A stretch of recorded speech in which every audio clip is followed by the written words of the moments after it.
Hello all, welcome back to our channel. ഇന്ന് നമുക്ക് face app എങ്ങനെ ഐഫോണിൽ യൂസ് ചെയ്യാം എന്ന് നമുക്ക് നോക്കാം. അതിനായി ആപ്പ് സ്റ്റോറിൽ കയറി ഫേസ് ആപ്പ് എന്ന് സെർച്ച് ചെയ്യുക.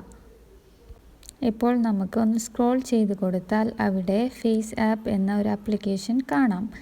അതിൽ ഗെറ്റ് എന്ന ബട്ടണിൽ ക്ലിക്ക് ചെയ്യുക. ഇനിയൊന്ന് നമുക്ക് ഡൗൺലോഡ് ആവുന്നത് വരെ വെയിറ്റ് ചെയ്യാം.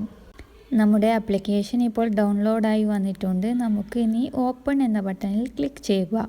അപ്പോൾ ഫേസ് ആപ്പ് എന്ന ആപ്ലിക്കേഷൻ തുറന്നു വരും.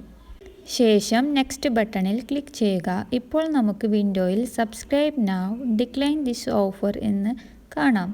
ഫ്രീ ആയി 3 ദിവസത്തേക്ക് ഉപയോഗിക്കാനായി ഡിക്ലൈൻ ദിസ് ഓഫർ എന്ന ബട്ടണിൽ ക്ലിക്ക് ചെയ്യുക.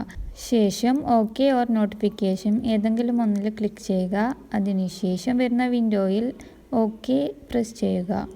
ഇപ്പോൾ നമ്മുടെ ഫേസ് ആപ്പ് എന്ന ആപ്ലിക്കേഷൻ യൂസ് ചെയ്യാൻ റെഡിയാണ്. നമ്മുടെ ഗാലറിയുടെ ഫോട്ടോ ഒക്കെ ഇവിടെ തെളിഞ്ഞു വരുന്നത് കാണാം.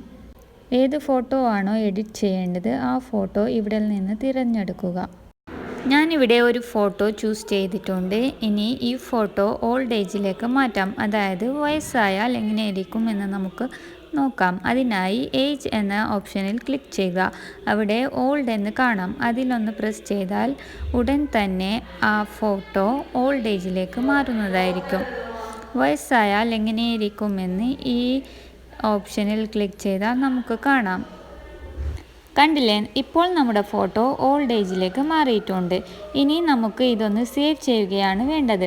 അതിനായി മുകളിൽ കാണുന്ന സേവ് എന്ന ബട്ടണിൽ ക്ലിക്ക് ചെയ്യുക. ഇപ്പോൾ നമ്മുടെ ഫോട്ടോ ഗാലറിയിൽ സേവ് ആയിട്ടുണ്ടാകും. സേവഡ് സക്സസ്ഫുള്ളി എന്ന് നമുക്ക് വിൻഡോയിൽ കാണാം. ഈ ഫേസ് ആപ്പിൽ വേറെയും കുറേ ഓപ്ഷൻസ് ഉണ്ട്. അത് നിങ്ങൾക്ക് ഏത് വേണമെങ്കിലും തിരഞ്ഞെടുക്കാവുന്നതാണ്. സ്മൈൽസ്, ഏജ്, ബിയർഡ് എന്നിങ്ങനെ കുറേ ഓപ്ഷൻസ് കാണാം. അതിൽ നിങ്ങൾക്ക് വേണ്ടതുപോലെ അഡ്ജസ്റ്റ് ചെയ്യാവുന്നതാണ്. ക്രോപ്പ് ചെയ്യാനും ലൈറ്റ് അഡ്ജസ്റ്റ് ചെയ്യാനുമൊക്കെ ഓപ്ഷൻസ് ഉണ്ട്. അപ്പോൾ വീഡിയോ ഇഷ്ടപ്പെട്ടാൽ ലൈക്ക് ചെയ്യാനും ഷെയർ ചെയ്യാനും കമൻറ്റ് ചെയ്യാനും മറക്കല്ലേ. Thank you.